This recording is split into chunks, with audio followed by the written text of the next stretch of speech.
Hey everyone, thanks so much for joining us. We're glad that you're here. And this week, I have the honor and privilege of being with Mr. John Crosby. Glad to have you here, sir. So you shared a great message over the weekend talking about relationship and religion. And what I think is interesting is that so many folks out there find themselves on a different plot point on the spiritual spectrum. Um, Absolutely. and they're not quite sure where they land. And so they hear things and they begin to understand things. But I was hoping you could share a little bit more about the distinction between the relationship and the religion, and then where they coalesce and how that might be helpful.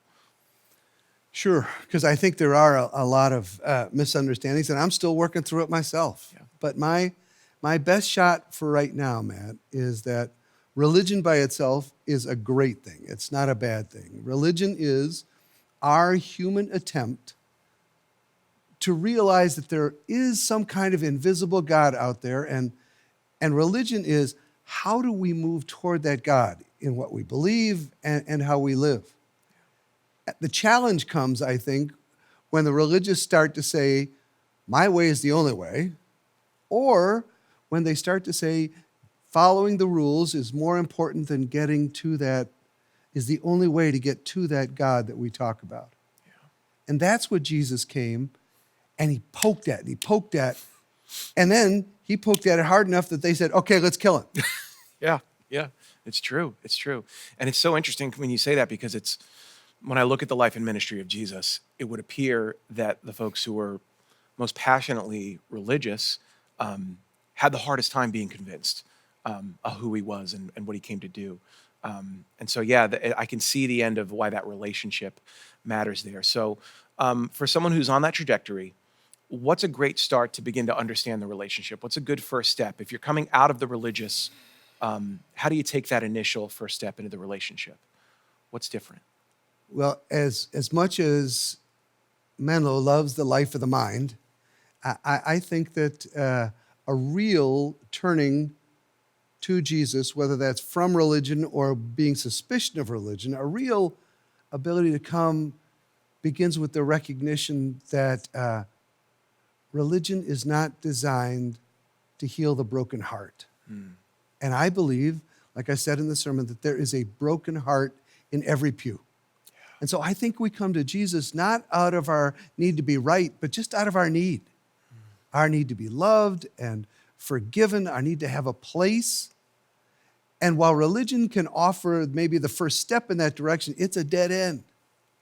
And that's my hope, that people, whether they're religious or suspicious of religion, will say, I don't have an answer to the broken heart. Yeah. So, and that's fascinating. So, I'm new to the Bay Area. I've been here about a year, and I just had the honor and privilege of engaging with so many believers here in the Menlo community. We've got some incredible ones, but the pain that I've noticed that many have carried of just I've got friends and family members who are not believers. They just can't get their head around the idea. Um, how do I bring them to the table? How do I welcome them in to where I am as a believer? How can I show them that there is so much more than the religion angle? How do I welcome them in? Where do I start? Well, actually, I think you started already with that word relationship. I think some very few people are convinced to come to faith, but very few. I think most people come to a faith in Jesus through relationship, through that idea that everybody needs to hear, I love you. Everybody needs to hear, you're forgiven. Everybody needs to hear, there's a place for you at the table. Yeah, And that is not about religion. That's the human longing of the heart. yeah, And so if we can talk to folks about that in very brief terms and then live that with folks, I hope that the persuasiveness of Jesus to his disciples, of the disciples to the early followers, will be used by God's Spirit to draw people. There was that quote I used by Madeline L'Engle, one of my favorites. Nobody ever gets brought to God by being told how wrong they are and how right you are. But instead, if they should see a light so lovely that they want with all they've got inside to have some of that, that, it seems to me, is how Jesus wants us to woo people into the very hard, very rich life of following Jesus. I love that. So you mentioned this, you said everybody's welcome at the table. You should know I have an enormous table in my house, a huge one with 2 leaves. And when I expand this thing, we can fit so many people at the table. And I did that on purpose. I found it at a thrift store actually because I wanted to have the chance to welcome anybody in at any time, no matter how big the table is. With COVID, I just think I should make everyone know we're very careful about that now. So we haven't been throwing huge parties at the house, but I can't wait for the day when we can put both leaves in that table and expand that thing and just have a bunch of people around and welcome everyone. So, you mentioned the table of the Lord's Supper, communion. I would love to hear a little bit more about how you perceive that table and what you think happens there when you partake. Can you share just a little bit more? Well, this is where I have to watch out for bordering on the heretical. Because I think that the journey to the table is a journey. I don't think it's, I've arrived, I'm here forever.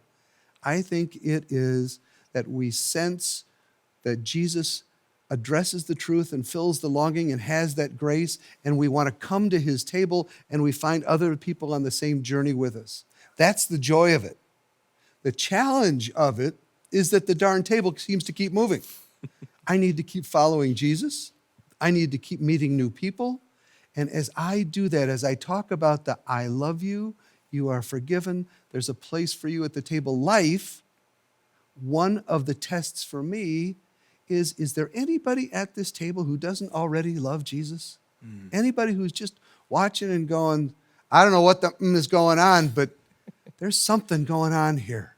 That's as much as I can get. Well, I come to the table because somebody said to me, there's something going on here you don't want to miss. Yeah. And I guess that's what we mean when we say everyone's welcome, nobody's perfect, anything's possible, right? Oh, so easy to say, so hard to live, especially in a skeptical environment where people are looking for us religious people to fail, to convince them, it was just hypocrisy anyway. I think we say, hypocrites welcome. I'm the first one through the door.